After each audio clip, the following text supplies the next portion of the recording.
लक्ष्मण हाकेंबाबतची एक audio clip सध्या viral होते। ऑडिओ क्लिपमध्ये हाके यांना पैशांची ऑफर दिली जाते। हाके यांनी ड्रायव्हरचा UPI देताच तरुणानं त्यांची लाज काढली। मला बदनाम करण्याचं हे षडयंत्र आहे असं यावर लक्ष्मण हाकेंचं म्हणणं आहे।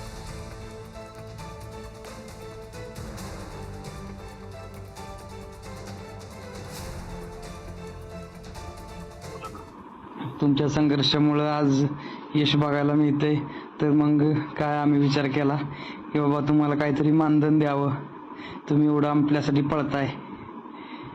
काय देताय हो मानधन दादा? कुठलं गाव? अकलूज। काय देताय मानधन सांगा?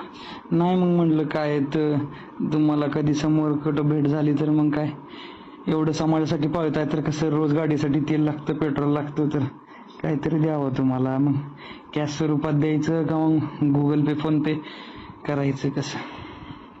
धन्यवाद दादा, भेटल्यावर द्या। कसं आहे मग तुमचा गुगल पे, फोन पे नंबर असेल तर डायरेक्ट त्याला UPI पण आपल्याला करता येईल। नाही राहू द्या, मी तिकडच्या क्रूज परिसरात आलो त्या आपण भेटू। नाही हे भेटण्यापेक्षा तुम्हाला डायरेक्ट आम्ही UPI वर 1 लाखापर्यंतची अमाऊंट जाते की डायरेक्ट। तुम्ही कधी यायचा काय? आम्ही पण बाहेर पुण्याला असतो। पुण्यातच आहे की मग मी राहायला? कुठल्या एरियात राहतात? पुण्यात कोथरूडला आहे। उद्या आहे पुण्यात सकाळी? होय, मग ऑफिसला जातोय। मग किती वाजता भेट होईल? तुमचा UPI नंबर असेल तर पाठवतो एक। बरोबर। सरांचा नाही का? सरांचा नाही, त्यांचं नाही। बरोबर, द्या की सरांकडे। त्यांचं अकाउंटच नाही। बर, सरांचा अकाउंट बरोबर, द्या की सरांकडे। ऐका ना, ऐका, माझं अकाउंटच नाही, अकाउंटला मी पैसे घेत पण नाही। माझा मित्र आहे, ड्रायव्हर आहे, अकाउंट दिलाय तर मला। बरं, तुम्ही असं मस्तपैकी लोकांकडनं पैसे घेताय, सुपाऱ्या घेऊन दुसऱ्याचं बोलताय, लाज कशी वाटत नाही लक्ष्मण सर तुम्हाला?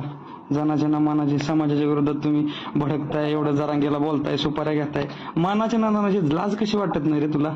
वाड्याच्या शहाजी बापूच्या विरोधात उभा राहिला, 200 मतं पडली, तुझी अवकात नाही चालल्या आणि तू समाजाच्या विरोधात काम करतो। जनाच्या ना मानाची तरी वाटू दे।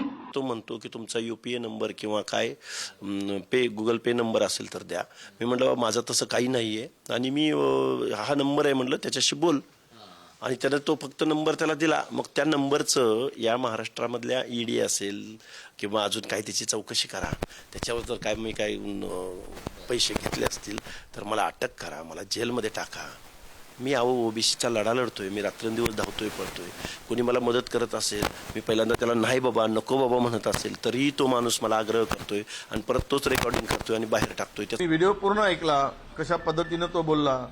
एखादे चळवळीत काम करणारा कार्यकर्ता आहे OBCचा, तो नेता फिरतोय लक्ष्मण हाके, मोठमोठ्या सगळीकडे त्याला सभेला लोक बोलवत आहेत, आणि काम करत असताना एखादी जर माणूस म्हणतो की तुम्हाला मदत करायची आहे तर कोण नाही म्हणणार? काय वाईट काय आहे त्याच्यात? त्यांनी मागितलं काय? पुढच्यानी नालायकांनी त्यांनी ते त्याला बदनाम करण्यासाठी केलेलं हे षडयंत्र आहे।